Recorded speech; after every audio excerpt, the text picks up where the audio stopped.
क्या बोला? आपकी बैटिंग कमजोर है। क्या बोला? इस बात के ऊपर में हम अपना बाप को भी नहीं माफ करेगा। तुम क्या बोला? फिर से बोलेगा। हम तुमसे पूछ रहा है, क्या बोला? आपकी बैटिंग कमजोर। हम कसम खाता है जिसका भी कसम लेने के लिए तुम तैयार हो जाएगा। हम कसम खाने के लिए तैयार होता है कि हमने सारा जिंदगी में कभी बैटिंग नहीं किया है। हमारा माँ बाप हमको हलाल खिलाया है, बोला हलाल खाओगा। हमारा बाप ऐसा मच्छी के लिए ऐसा जल डालता है, मछली पकड़ के लाता है, हमको खिलाता है। तुम हमको टेलीविजन को प्रोग्राम में बोल रहा है कि हम बैटिंग करता है। हम कसम खाता हमने जिंदगी में बैटिंग नहीं करा है। आराम से, आपने गलत मतलब निकाला। मैं बैटिंग नहीं कह रहा हूँ, बैटिंग बैटिंग। अच्छा, एक मिनट, हमको थोड़ा ठंडा होने में टाइम लगता है। हम समझा वो क्या बोलता है जो बैटिंग लगाता है पैसे से, उसको तुम लोग क्या बोलते हैं? सट्टा। सट्टा, वो समझा। सुना तुम्हारे पाकिस्तान के अंदर में बहुत सारा खिलाड़ियों को सट्टे का वजह से गले में पट्टा डाल दिया बहुत लंबा टाइम के लिए। नहीं नहीं, ऐसी कोई बात नहीं। अच्छा, ऐसा कोई बात नहीं है, तो ये लीगल है? नहीं, लीगल नहीं है। हाँ, ये सब बातें मशहूर होती हैं। अच्छा, मशहूर जो लोग कौम के लिए खेलते हैं, अपने मुल्क के लिए खेलते हैं, अच्छा, वो ऐसा नहीं कर सकते। अच्छा, जो लोग कौम के लिए खेलता है तो कौन के लिए खेलता है? नहीं, अच्छा देखिए, वर्ल्ड कप के मैच में आप लोगों ने हमको हराया। किसने? बांग्लादेश ने। हारी। पॉइंट के बाद क्या हाथ मिलाएगा? की बोलते हार गया ना तुम लोग। और जबकि वसीम और वकार थे हमारी टीम में, था उसके बावजूद हम हार गए। बहुत पक्का टीम था। आप बहुत अच्छा खेले। पक्का टीम था ना तुम्हारा। हम लोग जीत गया। कौन जीता? बांग्लादेश। बांग्लादेश जीत गया।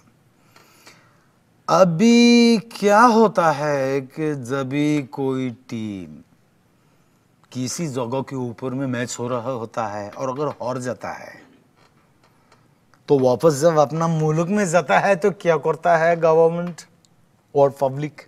वेलकम कर, नहीं, हार के जब जाता है इंक्वायरी करता है। इंक्वायरी, एकदम बोल दिया ना बात तुम हमारे दिल का।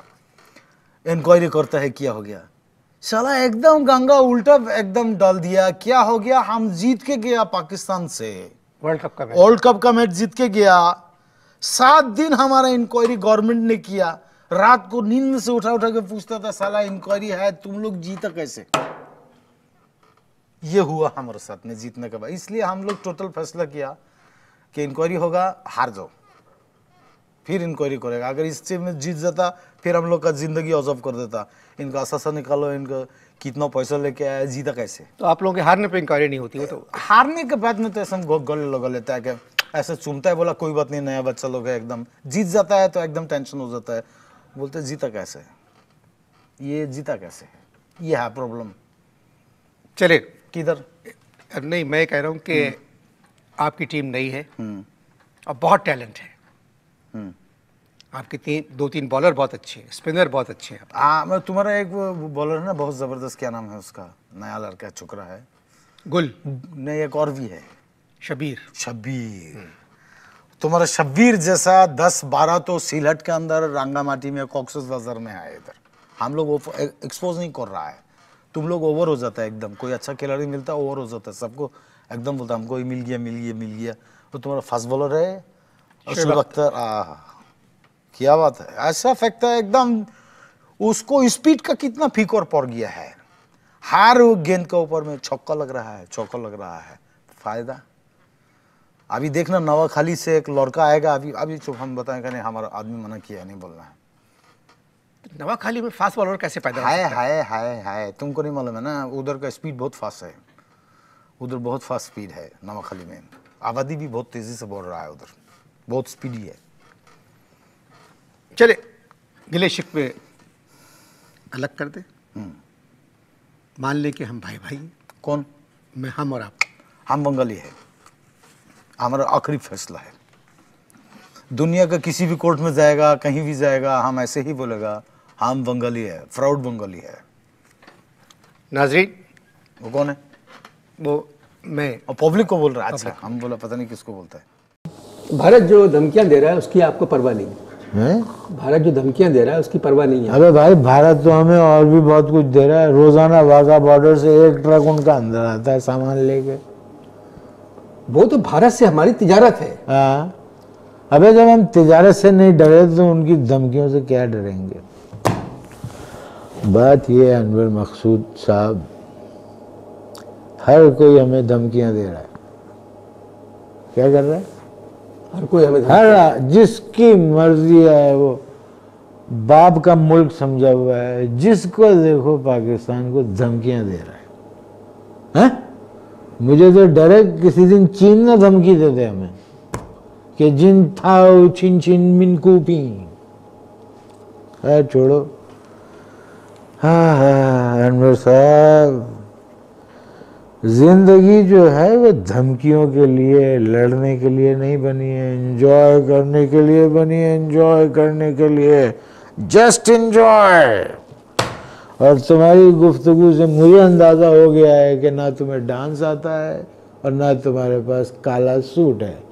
अबे ये जिंदगी भी कोई जिंदगी है? एंजॉय।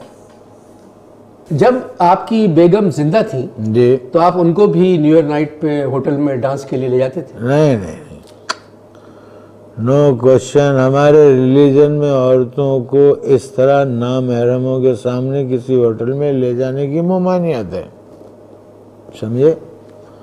ममानियत है। और वैसे भी हमारी बेगम जो हैं वो उन्होंने एक अंजुमन बनाई थी, नॉन वर्किंग रिलेशन एसोसिएशन, उसकी चेयरमैन थी।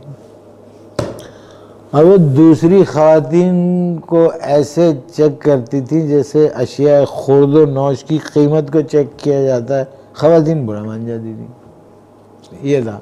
मैं तो कह रहा हूँ कि नया साल आने वाला है, हम सबको दुआ मांगना चाहिए कि नया साल हमारे लिए अच्छे दिन लाए, अच्छी खबरें लाए, ताकि हम हर रोज़ नए साल की खुशी मनाएं।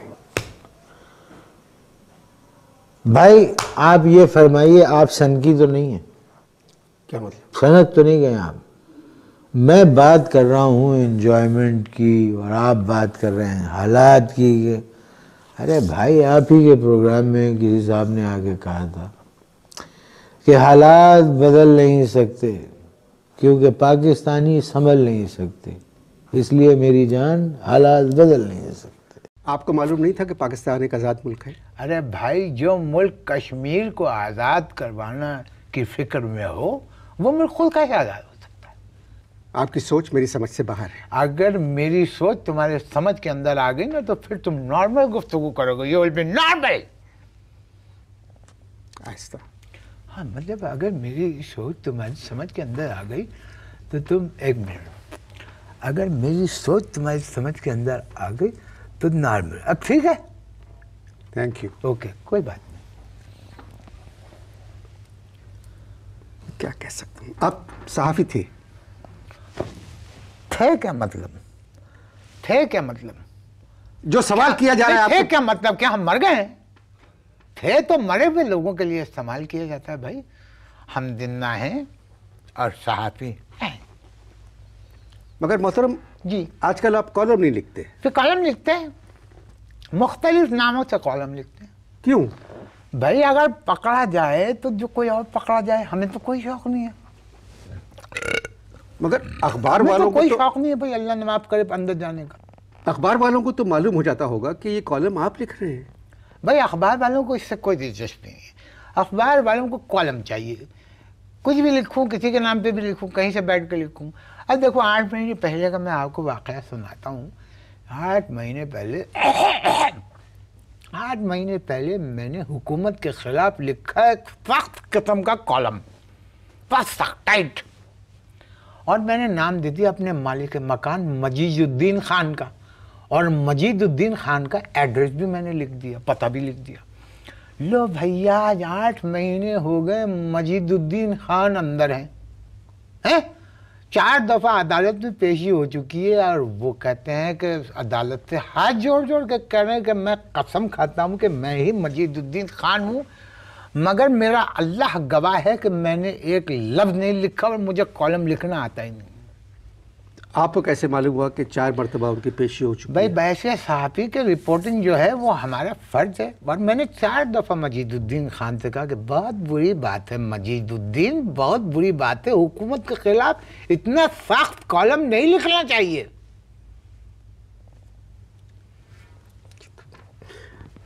मैं तो आपसे जो बात कहना चाह रहा हूँ जी। कि मीडिया को आज़ाद होना चाहिए। अब मैं आपसे इसके जवाब में एक सवाल उठा रहा हूँ। मैं आपने फरमाया मीडिया को आज़ाद होना चाहिए, ये बताइए मीडिया को ये आज़ादी कौन देता है? हुकूमत। चैनल खोलने की इजाज़त कौन देता है? जी हुकूमत देती है। हुकूमत देती है। ये सरकारी इश्तिहार कौन देता है चैनल्स को? ये हुकूमत देती है जी। जी हुकूमत देती है। तो फिर हुकूमत अपने खिलाफ तनकीद कैसे बर्दाश्त करती है?